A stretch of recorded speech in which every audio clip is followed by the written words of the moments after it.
In the quiet heart of West Africa, the wind carries more than dust. It whispers revolutions. In Burkina Faso, under the leadership of Ibrahim Traoré, silence is no longer safety, and power no longer hides behind a smile. Shadows move differently now. The streets are heavy with a tension that feels ancient yet reborn. Young eyes watch, fists clenched in hope and anger. Something is happening. Something that smells like defiance, like truth returning home. For decades, the legacy of Thomas Sankara lingered like sacred smoke, a vision of African unity, justice, and true independence. His name, once erased by bullets and betrayal, is now painted on the lips of the youth. And now, a new name begins to rise with equal weight: Ibrahim Traoré. He did not ask for the spotlight. He seized it, quietly, ruthlessly, with the demeanor of a man shaped not by politics, but by war, and by a dream too dangerous for the world to ignore. This is not just about military leadership, nor just another coup attempt. It's not even about a country in crisis. This is a reckoning, a resurgence, a fire long buried beneath foreign boots and internal greed. Burkina Faso, once again, becomes the epicenter of what some are calling the African awakening. The people whisper, could this be the revolution we were promised? Could it be that Africa is no longer waiting? And so the question begins to take form, sharp as a blade and heavy with history. Is Ibrahim Traoré the new Thomas Sankara? Or is he something more dangerous, a ghost reborn not to dream, but to finish what was started? One thing is certain: Africa's future is being written again, and the ink smells like fire. He rode a modest bicycle to the presidential palace, refused air conditioning in government buildings, sold the luxury cars of his ministers, and invested in wheat, education, and music. Thomas Sankara was not a president. He was a storm, a revolutionary leader who spoke of dignity before aid, freedom before diplomacy. He renamed his nation Burkina Faso, the land of upright people, and dared to dream of a truly independent Africa. In a time when foreign influence dictated the fate of nations, Sankara stood like a mountain in the path of the tide. He rejected the chains of neo-colonialism, denounced the hypocrisy of the West, and challenged his peers to do the same. His message was simple, and that was what made it dangerous. We must live African, think African, rule African. To some, he was a visionary. To others, a threat.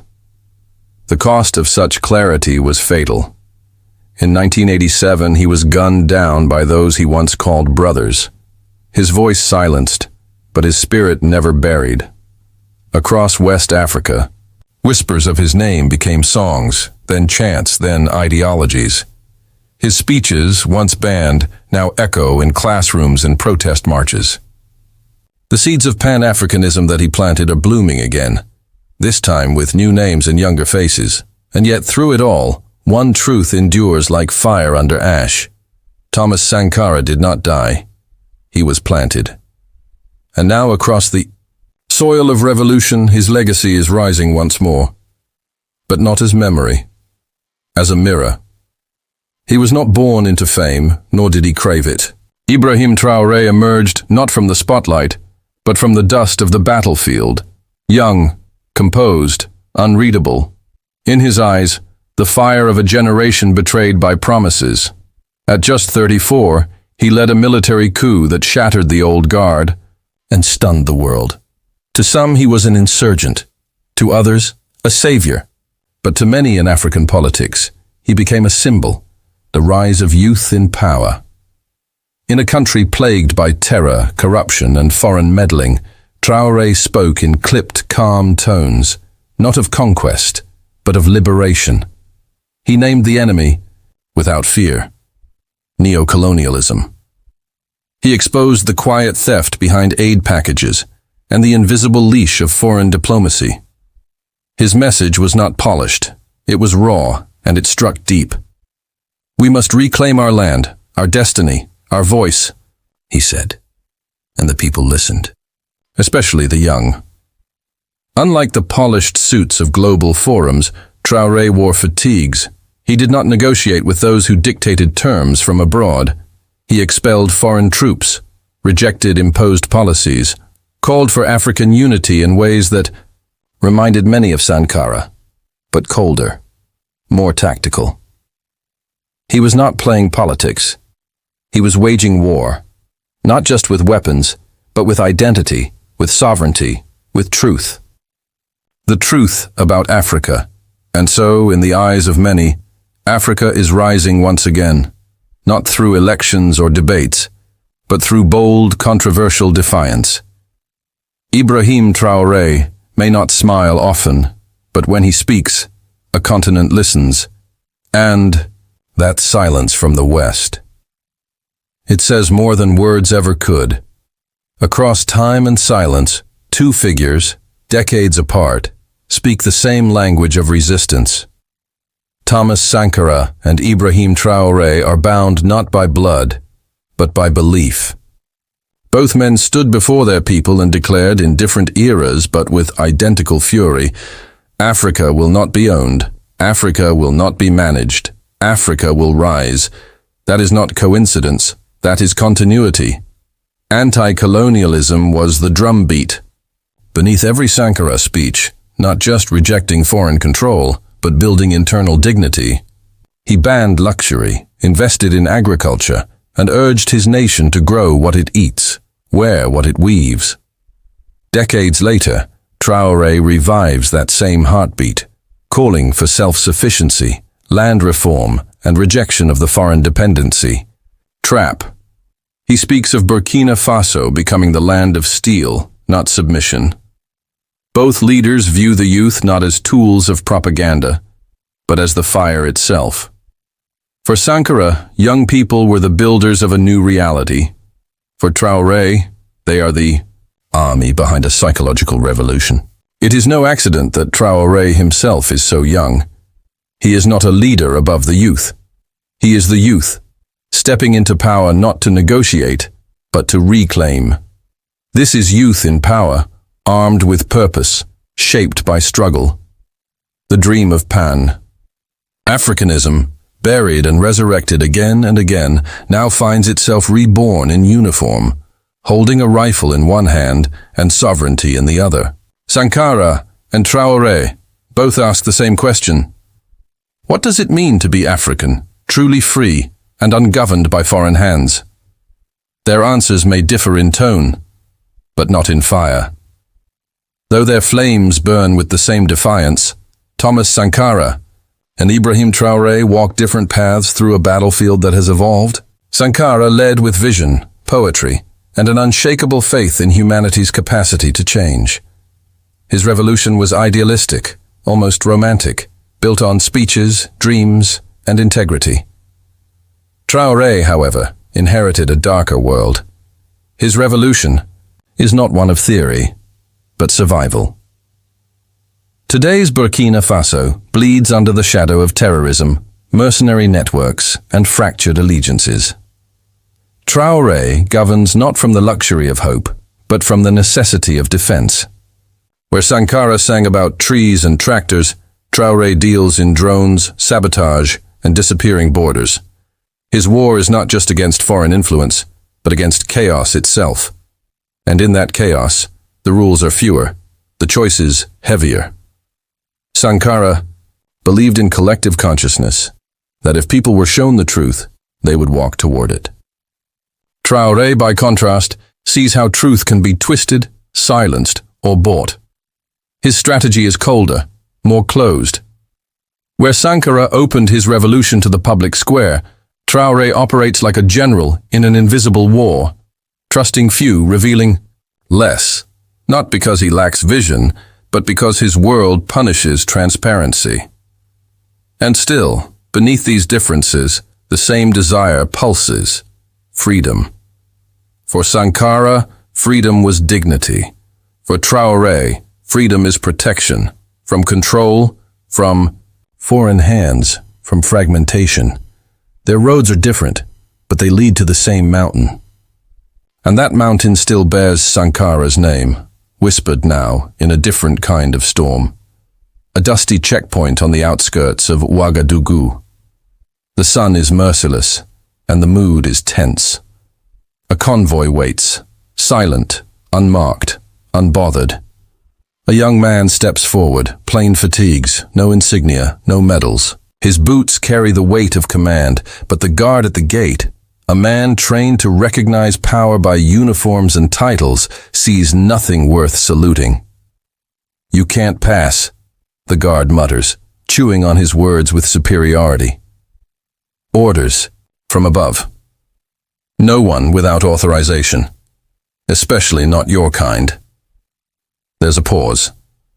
The convoy does not react. The young man only raises an eyebrow, not offended, not surprised. He's seen this before. Prejudice wrapped in protocol. Arrogance disguised as duty. The guard steps closer, smirking. "You people think because you wear a uniform, you matter. You're just another recruit. Another nobody-playing soldier." His voice is louder now, baiting. Around him, others watch, some with discomfort, others in silence. They do not yet know who stands before them. They do not recognize Ibrahim Traoré, not the icon, not the general, not the head of a nation.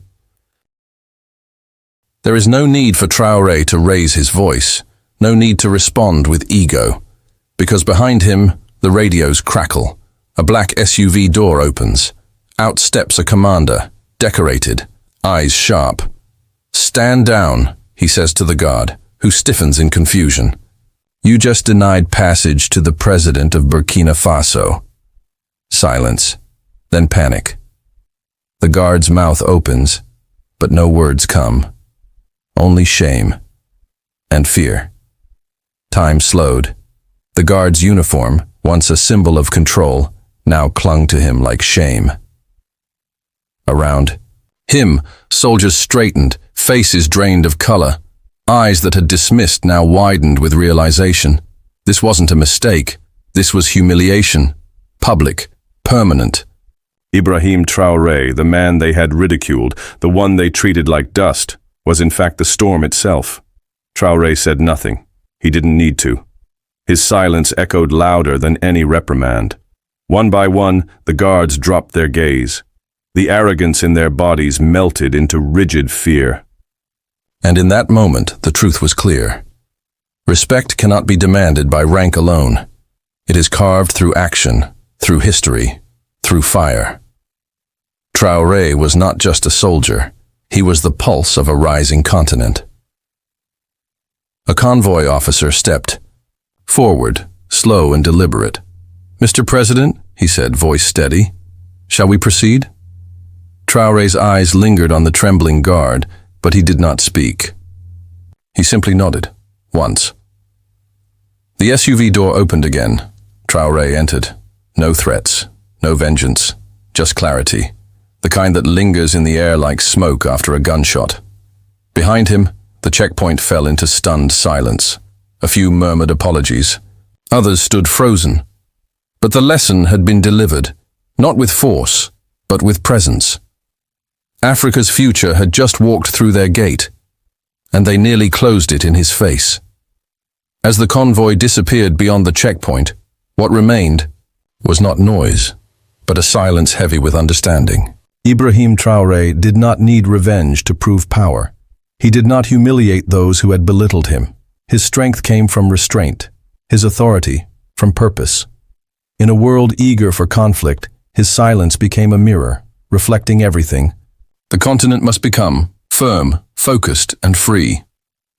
This is no longer a time for puppets or polite resistance. This is a time for leaders who walk with history at their backs and the future in their hands.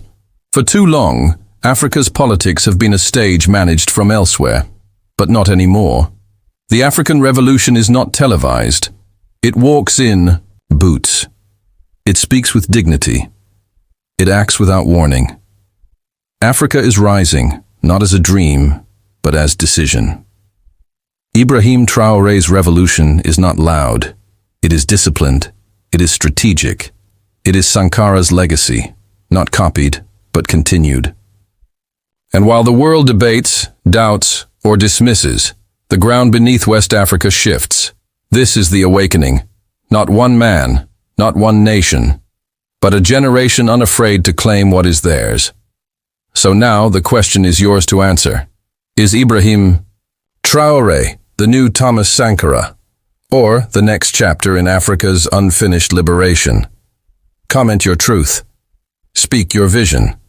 This is not history repeating. This is history rising.